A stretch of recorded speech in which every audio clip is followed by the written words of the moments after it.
Hello everyone, welcome to my YouTube channel Civil Concept. Today I am going to discuss the topic which is basically a discussion of the numerical which is based on design of T-beam. So let's begin the class. What is the question? हम लोगों को एक T-beam design करना है जिसका आपको effective span की value दी हुई है 6 मीटर आपको और कंक्रीट के स्लैब थिकनेस दिया हुआ है 125 mm का। लाइव लोड की इंटेंसिटी दी हुई है 3 किलो न्यूटन पर मीटर स्क्वायर का और स्पेसिंग ऑफ बीम आपको सेंटर टू सेंटर दिया हुआ 3 मीटर का। तो आप यहाँ से अंदाज़ा लगा सकते हैं कि यहाँ पर जब स्पेसिंग ऑफ बीम दिया हुआ सेंटर टू सेंटर, इसका मतलब कि ये कंटिन्यूस बीम हो गया। और आपको साथ में कंक्रीट की ग्रेड भी दी हुई है M20 का और स्टील का ग्रेड आपको Fe415 यूज़ करने के लिए बोला है। तो चलिए डिज़ाइन करते हैं। तो हम लोग क्या करेंगे, बेसिकली स्टेप्स को फॉलो करते जाएंगे। तो आप देख सकते हैं क्वेश्चन में डायमेंशंस आपको टी बीम का नहीं गिवन है, यानी आपको सिर्फ स्लैब का थिकनेस यानी कि आप कह सकते हैं ये depth of the flange given है आपको और इफेक्टिव स्पैन आपको दिया हुआ है। इसके अलावा आपको कोई भी डायमेंशंस गिवन नहीं है। तो चलिए सबसे पहले हम क्या करेंगे, स्टेप 1 में एस्टिमेट करेंगे डायमेंशंस ऑफ द बीम को। यहाँ पर टी बीम होगा।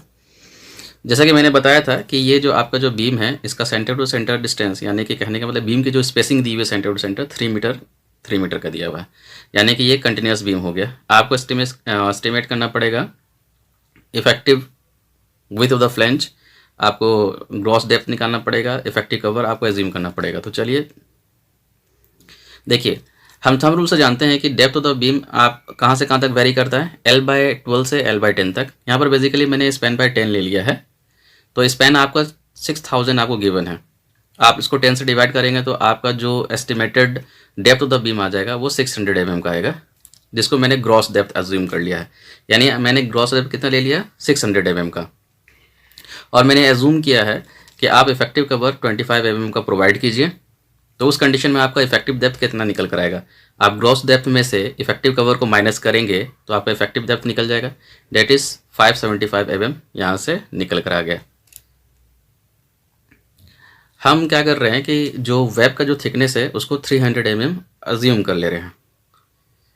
अब जैसे कि मैंने पहले डिस्कस किया है कि ये जो बीम है, टी बीम जो है कंटिन्यूस टी बीम है। तो कंटिन्यूस टी बीम के लिए आप इफेक्टिव फ्लैंज विथ आप निकाल सकते हैं इस फॉर्मूला का यूज़ करके, that is L0/6 plus BW plus 6 time of the depth of the flange. L0 यानी कि आपको इफेक्टिव स्पैन का जो वैल्यू दिया हुआ है वो 6000 यानी 6 मीटर दिया है, उसको mm में कन्वर्ट कर लिया 6000 mm, 6 से उसको डिवाइड किया और आपने वेब का जो थिकनेस है उसको आपने 300 mm एज्यूम किया है और स्लैब थिकनेस दिया हुआ था जो कि आपका डेप्थ ऑफ द फ्लैंज हो जाता है, दैट इज़ 125 mm। तो आप सब वैल्यू को पुट करेंगे। वैल्यू को पुट करने के बाद जो आपका BF की जो वैल्यू निकल कर आई है 2050 mm। तो यहाँ पर चेक लगाना ज़रूरी होता है कि ये जो वैल्यू है ये आपका L1 प्लस L2/2 और प्लस BW से ज़्यादा नहीं होना चाहिए। लेकिन यहाँ पर आप देख रहे होंगे कि फार्मूला पे मैंने L1 प्लस L2/2 लिखा है, BW नहीं लिखा है, क्योंकि आप देख सकते हैं क्वेश्चन में आपको सेंटर टू सेंटर बीम के स्पैन दी हुई थी और वहाँ पर जो बेसिकली जो हम लोग बी की बात कर रहे हैं L1 प्लस L2/2 और प्लस BW, तो वहाँ पर वो क्लियर स्पैन होता था, यानी कि यहाँ से यहाँ तक का L1 और यहाँ से यहाँ तक L2 होता था। और तब उस केस में आप L1 प्लस L2/2 और प्लस BW के लिए चेक करते थे। लेकिन यहाँ पर आप देख सकते हैं कि सेंटर से ही आपको गिवन है ये डिस्टेंस। तो उस कंडीशन में आप क्या करेंगे, BW ओमिट हो जाएगा क्योंकि यहाँ पर BW ऑलरेडी इंक्लूडेड हो जा रहा है। तो आप चेक लगाएंगे L1 प्लस L2/2 के लिए।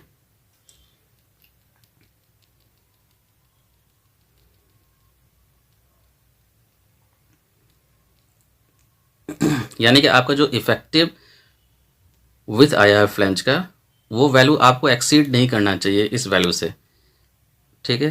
तो ये वैल्यू आपको कितना दे देगा, L1 की वैल्यू 3 मीटर है, L2 की वैल्यू 3 है, 3 + 3/2 करेंगे तो 3 मीटर निकल कर आया। तो यहाँ से जो आपने BF कैलकुलेट किया था वो 2050 mm आया है, यानी कि 2.05 मीटर आया है।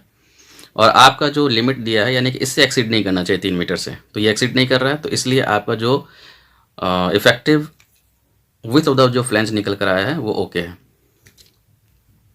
चलिए अब हम स्टेप 2 की तरफ मूव करते हैं। इसमें क्या है, आपको फैक्टर्ड मोमेंट कैलकुलेट करना पड़ेगा। जैसा कि आप क्वेश्चन में देख सकते हैं कि आपको लाइव लोड की इंटेंसिटी दी हुई थी, दैट इज़ 3 किलो न्यूटन पर मीटर स्क्वायर को। तो आप क्या कर रहे हैं कि 3 मीटर से आप मल्टीप्लाई करके लाइव लोड को UDL में कन्वर्ट कर लिया 9 किलो न्यूटन पर मीटर, ठीक है। यहाँ पर आप 3 मीटर से क्यों मल्टीप्लाई कर रहे हैं, यहाँ पर आप देख सकते हैं फिगर में, फ्रॉम द फिगर यहाँ पर हम बेसिकली बी की बात कर रहे हैं, यानी हम यहाँ पर बी के लिए, तो बी की जो वैल्यू है वो 3 मीटर है, तो बी की वैल्यू को 3 मीटर और जो लोड इंटेंसिटी है उससे अगर हम मल्टीप्लाई करेंगे तो लाइव लोड मेरा किस में कन्वर्ट हो जाएगा, यूडीएल में कन्वर्ट हो जाएगा, पर मीटर लेंथ में कन्वर्ट हो जाएगा।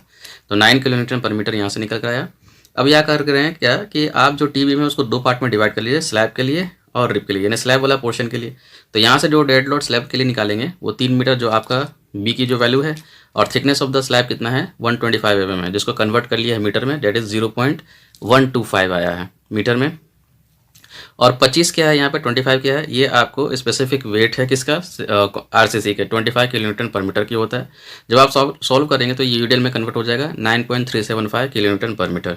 उसी तरीके से आप रिब वाले पोर्शन के लिए निकाल लेंगे। तो यहाँ पर आप देख सकते हैं क्वेश्चन में तो जो रिब की जो वैल्यू है वो कितना निकल कर आएगा। देखिए रिब वर्क की अगर हम बात करें तो ये वाला पोर्शन अब हम यहाँ से कैलकुलेट करेंगे। तो ये जो पार्ट है यहाँ से यहाँ तक, यानी कि यहाँ से इसके बॉटम तक, तो ये कितना हो जाएगा, ओवरऑल आपने माना है 600, आप क्या करेंगे 125 यहाँ से माइनस करेंगे, तो आपको वहाँ पर वेब की हाइट निकल जाएगी। और आपने वेब का जो थिकनेस है 300 mm अज्यूम किया हुआ है, तो वहाँ से आप रिब के लिए डेड लोड कैलकुलेट कर लेंगे।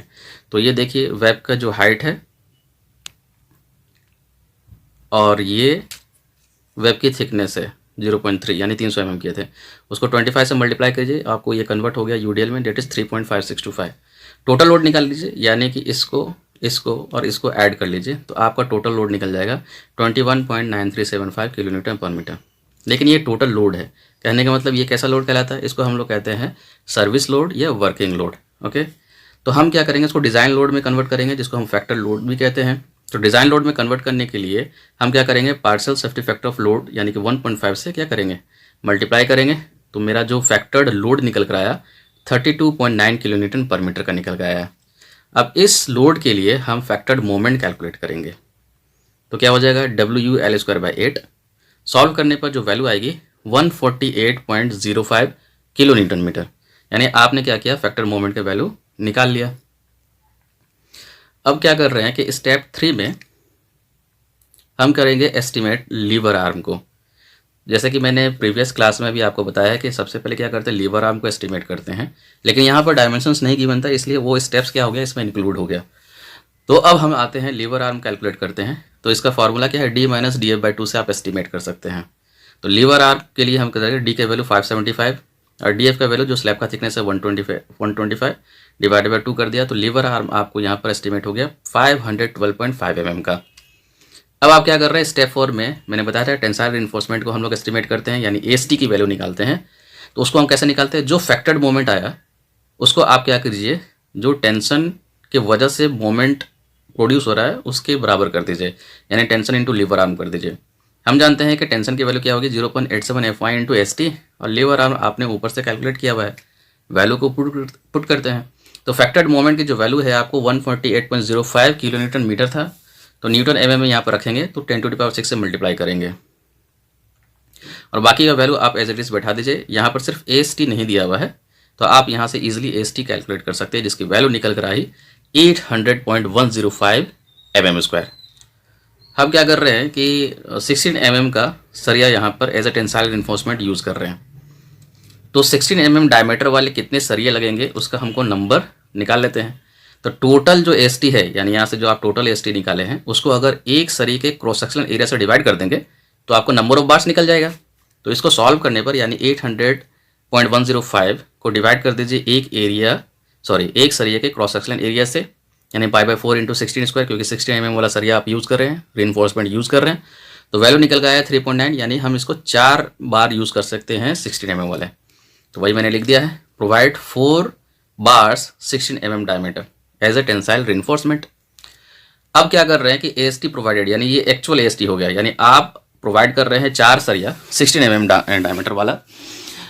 तो यहाँ से कैलकुलेट कर लीजिए 4 यानी कि 4 नंबर्स और एक सरिया का स्क्वायर एरिया π/4 इंटू 16 का स्क्वायर। तो यहाँ से आपका टोटल जो वैल्यू कैलकुलेट होकर आया है 804.24 mm² का, यानी कि ये आपका अब AST प्रोवाइडेड हो गया। यानी आगे के कैलकुलेशंस में अब मैं AST प्रोवाइडेड ही यूज़ करने वाला हूँ।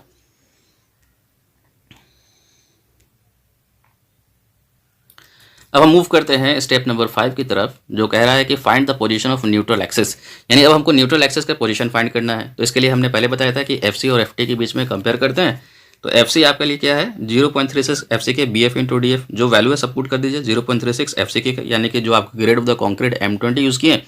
तो एफ सी का वैल्यू 20 न्यूटन पर एम स्क्वायर आया, बी एफ का वैल्यू आपने निकाला था 2050 mm, और डी एफ यानी स्लैब थिकनेस 125 mm दिया है। तो सारा को कैलकुलेट करने पर आपका जो वैल्यू एफ सी की वैल्यू आई है 184,500 न्यूटन। ठीक है, 184,500 न्यूटन। आप क्या कीजिए, एफ टी की वैल्यू भी कैलकुलेट कर लीजिए 0.87 F Y into S T. अब याद रखिए यहाँ पर जो एस टी प्रोवाइड करेंगे वो आप एस टी प्रोवाइडेड ही करेंगे, यानी 804.24, यानी 16 mm डायमीटर वाला जो रिइंफोर्समेंट यूज़ किए हैं उसकी वजह से जो एस टी कैलकुलेट आया वो वैल्यू पुट करिए आप। अब बाकी 0.87 एज इट इज़ है, एफ वाई यानी 415 ग्रेड ऑफ स्टील का आप यूज़ कर रहे हैं। तो यहाँ से जो वैल्यू निकल कर आया 290,370.852। आप देख सकते हैं कि ये वैल्यू और इस वैल्यू में कौन बड़ा है। तो एफ सी वाला वैल्यू आपको ज़्यादा दिख रहा है, यानी कि F C is greater than F T. इसका मतलब क्या हुआ कि न्यूट्रल एक्सिस लाई करेगा आपका फ्लैंज में, और depth of the neutral axis will be smaller than the depth of the flange. यानी अब हम क्या कर सकते हैं, जो मेरा टी बीम का एनालिसिस है, यानी आगे का जो पार्ट हमको कैलकुलेट करना है, वो as a singly RCC beam के लिए जो फॉर्मूला यूज़ होता है उसका हम यूज़ कर सकते हैं। स्टेप नंबर 6 में अब क्या करना है कि हम तो पोजीशन पता कर लिए कि एक्स मेरा फ्लैंज में लाई कर रहा है, तो अब आप उसकी वैल्यू निकालिए, यानी depth of the neutral axis निकालिए। तो मैं क्या करूँगा, टोटल कंप्रेशन को टेंशन से इक्वेट कर दूंगा। टोटल कंप्रेशन इस केस में क्या हो जाएगा, 0.36 F C K B F into X U हो जाएगा, और टेंशन आपका 0.87 F Y into S T आया। तो यहाँ से आप एक्स यू कैलकुलेट कर सकते हैं, बाकी सारा वैल्यू यहाँ पर आ जाएगा डिनोमिनेटर में, और ये न्यूमरेटर में रह गया।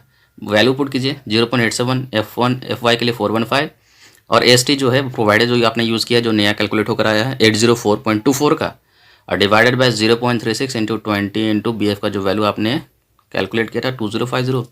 तो सॉल्व करने पर आपका एक्स यू की जो वैल्यू निकल कर आई वो आया 19.67 mm। अब हम क्या कर रहे हैं, कंपेयर कर रहे हैं डेप्थ ऑफ द फ्लैंज से, यानी कि it must be smaller than the depth of the flange, क्योंकि आपने depth of the neutral axis को एफ सी और एफ टी से कंपेयर करके ये पता लगा लिया था कि आपका जो न्यूट्रल एक्सिस लाई कर रहा है फ्लैंज में। तो इस कंडीशन में देखिए, तो एक्स यू की जो वैल्यू है must be less than D F होना चाहिए। तो आपका एक्स यू की वैल्यू तो 19.67 mm ही आया है, और डी एफ यानी कि स्लैब थिकनेस या जिसको डेप्थ ऑफ द फ्लैंज हम कह रहे हैं वो 125 mm है, यानी आपका जो depth of the neutral axis है वो लेस देन डी एफ से। तो ये मेरा ओके हो गया, यानी आपने जो न्यूट्रल एक्सिस की डेप्थ जो कैलकुलेट की है वो सही है। अब हम स्टेप नंबर 7 की तरफ मूव करते हैं। इसमें हमको कंपेयर करना है एक्स यू और एक्स यू मैक्स से, यानी हम पता लगाना चाहते हैं कि मेरा जो सेक्शन है वो अंडर इनफोर्स है, ओवर इनफोर्स है या बैलेंस सेक्शन है। तो आप देख सकते हैं एक्स यू की वैल्यू तो आपने कैलकुलेट किया 19.67 mm, और एक्स यू मैक्स क्या हो जाएगा के इंटू डी, यानी कि 0.48 डी हो जाएगा for the grade of steel Fe415 के लिए। वैल्यू पुट कीजिए 0.48 इंटू 575, तो आपकी जो वैल्यू निकल कर आई है एक्स यू मैक्स की, यानी maximum depth of neutral axis की 276 mm निकल कर आया। जब आप एक्स यू और एक्स यू मैक्स के बीच में कंपेयर करते हैं तो आप देख सकते हैं कि एक्स यू की वैल्यू है काफ़ी कम है एक्स यू मैक्स से। इसका मतलब आपका जो सेक्शन है वो अंडर रिइंफोर्स सेक्शन है। अब आप क्या करेंगे, मोमेंट ऑफ रेजिस्टेंस को फाइंड आउट करेंगे स्टेप नंबर 8 में। तो मोमेंट ऑफ रेजिस्टेंस को दो तरीके से फाइंड कर सकते हैं आप, या तो कंप्रेशन वाला पार्ट लेके कर सकते हैं या टेंशन वाला। कंप्रेशन इंटू लीवर आर्म और टेंशन इंटू लीवर आर्म। तो मैंने यहाँ चला हूँ टेंशन इंटू लीवर आर्म लेके। टेंशन की वैल्यू आ जाएगी 0.87 F Y into S T, और लीवर आर्म क्या हो जाएगा डी माइनस 0.42 एक्स यू। तो 0.87 एफ आई की वैल्यू 415, एस टी की वैल्यू 804.24, डी आपका 575 निकल कर आया था, 0.42 इंटू एक्स यू 19.67। तो वैल्यू कैलकुलेट करने पर आपकी जो मोमेंट ऑफ रेजिस्टेंस की जो वैल्यू आई है 164.56 किलो न्यूटन मीटर आया है। अब हम कंपेयर करेंगे ये जो आपका मोमेंट ऑफ रेजिस्टेंस है, जो आपका फैक्टर्ड मोमेंट है उसके बीच में हम कंपेयर करेंगे। तो moment of resistance must be greater than factored moment, तभी आपका जो डिज़ाइन है वो सेफ रहेगा।